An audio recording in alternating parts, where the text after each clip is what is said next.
Assalamualaikum warahmatullahi wabarakatuh. Permisah dimanapun Anda berada, berjumpa lagi di channel Nufus Khairah. Hari ini insyaallah kita akan sama-sama belajar sebuah kisah yang insyaallah akan sangat menginspiratif dalam kehidupan kita sehari-hari, yaitu kisah Juraid. Teman-teman, Juraid ini adalah sosok seorang yang hidup jauh sebelum Nabi Muhammad lahir. Artinya Nabi Muhammad sudah sekian ratus atau ribuan tahun yang lama, tapi Nabi tahu dengan kisah ini. Bahkan ini termaktub dalam hadis Bukhari dan Muslim, kisah Juraid. Baik teman-teman, langsung saja kita next. Juraid adalah sosok seorang ahli ibadah, sosok seorang ahli ibadah yang taat kepada orang tuanya, patuh kepada kedua orang tuanya. Dan Juraid ini saking ahli ibadahnya teman-teman, jadi beliau ini, Juraid ini sampai mendirikan tempat ibadah khusus di atas perbukitan yang tidak jauh dari rumahnya.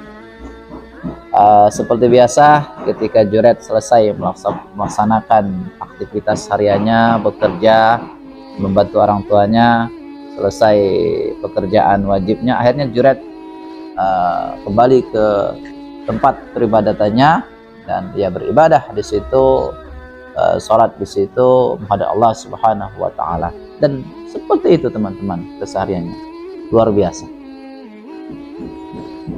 Namun di balik kisah yang kisah ini yang harus saya sampaikan kepada teman-teman, di suatu hari ibunya memanggil Juraid. Sosok seorang ibu tentunya mungkin ada keperluan atau minta dikerjakan sesuatu teman-teman, jadi dipanggil dari bawah bukit itu, "Ya Juraid, ta'al, wahai Juraid, sini, ibu ada perlu denganmu." Dan Juraid ketika itu sedang melaksanakan ibadah.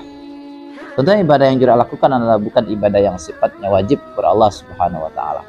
Maka Juraid terbersit di hatinya, ibuku atau Robku, sholatku atau ibuku, sholatku atau ibu. Maka seperti itu Juraid bertanya-tanya.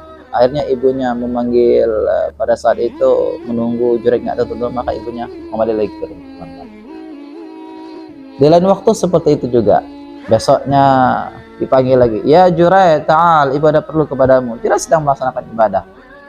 Juraid menjadi bimbang dalam ibadahnya, dia ingin memenuhi panggilan ibuku atau melanjutkan sholat. Akhirnya Juraid tetap melanjutkan sholatnya, dia tidak memenuhi panggilan ibunya.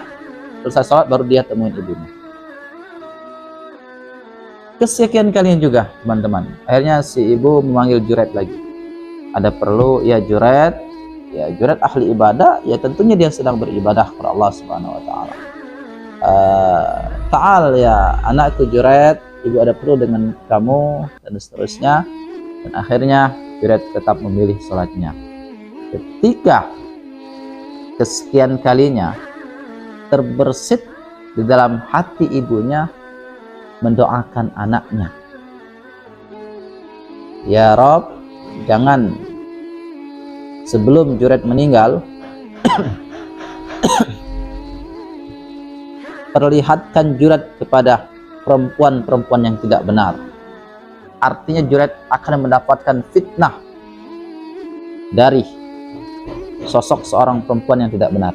Teman-teman, sudah sekian lama ketika terbersit dalam ucapan ibunya, terucap doa yang jelek untuk anaknya, maka suatu ketika tentunya di tempat peribadatan Juraid itu ada seorang pengembala kambing, yang mana pengembala ini didatangi sosok perempuan yang tidak benar sehingga berbuat maksum di sana, dan akhirnya perempuan ini mengandung.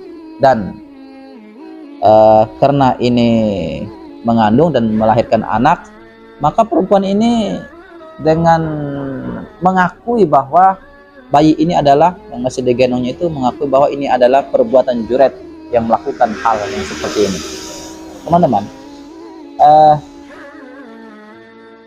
Akhirnya seorang raja yang selama ini percaya kepada Juraid, meyakini Juraid adalah seorang orang yang baik, ahli ibadah, ternyata dia emosi dan marah, teman-teman, melihat Juraid memperlakukan perempuan, menggauli perempuan sampai hamil melahirkan. Maka seketika itu raja menyuruh para anak buahnya untuk membawa Juraid ke istana dan menghancurkan tempat ibadahnya, teman-teman.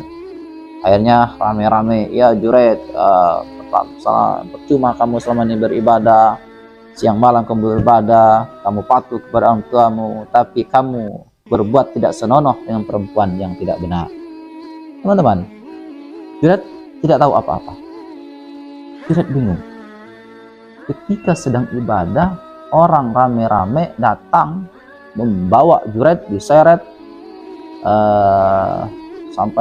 sampai ke tempat kediaman raja. Kemudian tempatan ibadahnya dihancurkan sehingga rata, sehingga orang kesal dengan Juraid. Masyarakat sekitar sana kesal dengan Juraid. Akhirnya Juraid dihadapkan dengan raja. "Ya Juraid," kata si raja, "apa betul kamu menghamili perempuan ini sehingga dia melahirkan seorang anak? Kamu harus tanggung jawab dengan perbuatanmu. Kamu berbuat tidak benar," kata raja. Akhirnya si Juraid tetap merasa kebingungan. "Ya Tuan, saya tidak pernah melakukan hal yang demikian. Saya tidak pernah berbuat demikian. Kalau boleh," kata Juraid, ini atas perintah Allah tentunya, teman-teman, ini atas perantara Allah Subhanahu wa taala, "perlihatkan kepadaku mana bayi itu.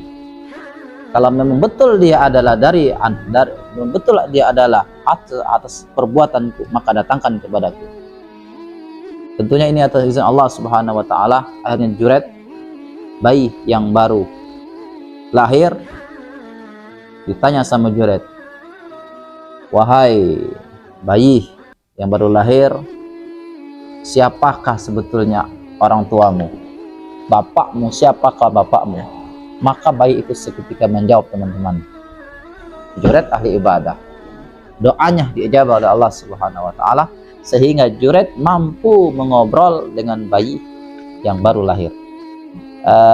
Dikisahkan bahwasanya bayi baru lahir ini, satu, kita kenal Nabi Isa alaihissalam, kedua yaitu kisah Juraid ini, teman-teman.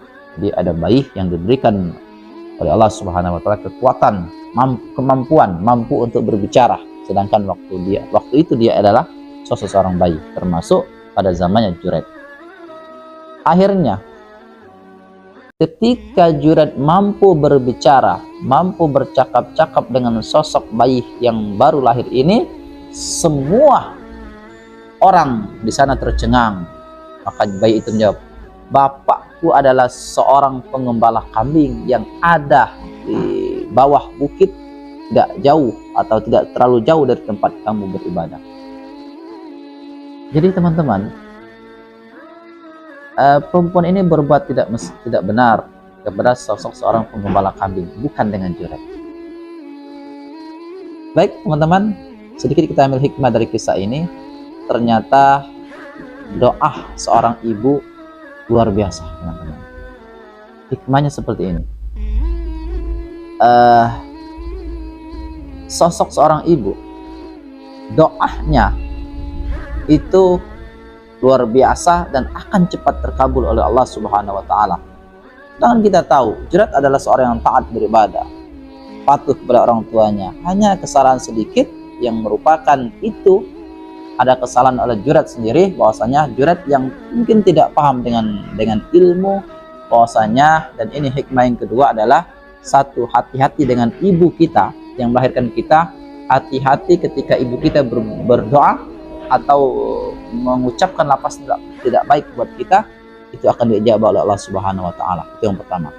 Yang kedua, itulah pentingnya sebuah ilmu, teman-teman. Juraid, jika seandainya dia paham ketika melaksanakan ibadah yang sifatnya tidak wajib, maka perintah ibu harus dia taati, bukan ibadahnya. Nah, anggap saja kita sekarang, Bapak Ibu, teman-teman, Kita sekarang misal sedang melaksanakan sholat wajib, misal sholat isya, subuh, zuhur, asar, maghrib. Ibu memanggil, orang tua memanggil, maka kita lanjutkan sholat kita. Tapi kalau kita sedang melaksanakan ibadah sholat sunnah, ba'diyah, qobliyah atau tahajud, orang tua kita memanggil, sholat kita batalkan. Karena orang tua lebih penting kita taati daripada sholat sunnah. Tapi kalau sholat wajib, maka kita tidak perlu mentaati, tidak perlu membatalkan ibadah sholat kita. Itu teman-teman, hikmah yang kedua. Hikmah yang ketiga, jurat ini adalah ketika sudah tahu siapa bapak yang menggauli perempuan itu, maka semua masyarakat minta maaf kepada Juraid, dan akhirnya ditawari oleh raja, kami akan buatkan ibadah yang lebih megah lagi tempatmu wahai Juraid, dan kami mohon maaf atas perbuatan kami setelah menuduh kamu berbuat tidak benar. Apa kata Juraid? Tuan, kalau ingin membuat tempat ibadah tempat saya, buatkanlah seperti sedia kalanya. Saya tidak mau menghabiskan harta Tuan dan merepotkan anak buah atau prajurit Tuan, maka saya ingin dibangunkan tempat ibadah saya seperti sedia kalanya. Saya tidak mau lebih daripada itu. Itu hikmah teman-teman. Jadi kalau kata orang itu memanfaatkan kesempatan, tapi Juraid tidak mau. Tentu saat itu akan dikabuli oleh raja, mau berbuat tempat ibadah semewah mungkin akan dikabuli oleh raja, tapi Juraid tidak mau. Juraid tidak mau memanfaatkan kesempatan. Itu teman-teman, hikmah yang mungkin kita ambil pelajaran. Satu, hikmah yang pertama adalah hati-hati dengan ibu kita, hati-hati dengan ucapan ibu kita. Jangan sampai orang tua kita tersakiti, orang tua kita kecewa dan sebagainya. Yang kedua teman-teman, itulah pentingnya ilmu. Al-ilmu qabla al-amal dalam fikih Veritas atau fikih al-alawiyah karangan Yusuf al-Qaradawi. Al-ilmu qabla al-amal, ilmu itu qabla al-amal, maka pentingnya sebuah ilmu sebelum kita beramal. Yang ketiga, tadi sudah saya ingatkan kembali bahwasanya hikmah yang kita ambil adalah selain dari bayi bisa berbicara, doa mustajab dari Juraid. Yang ketiga adalah Juraid tidak mau memanfaatkan kesempatan. Boleh saja kalau Juraid mau minta dibangun tempat ibadah semewah mungkin, tapi Juraid tidak mau. Baik teman-teman, mungkin cukup sekian yang dapat saya sampaikan. Semoga ini bermanfaat untuk saya, tentunya kepada teman-teman. Terima kasih. Assalamualaikum warahmatullahi wabarakatuh.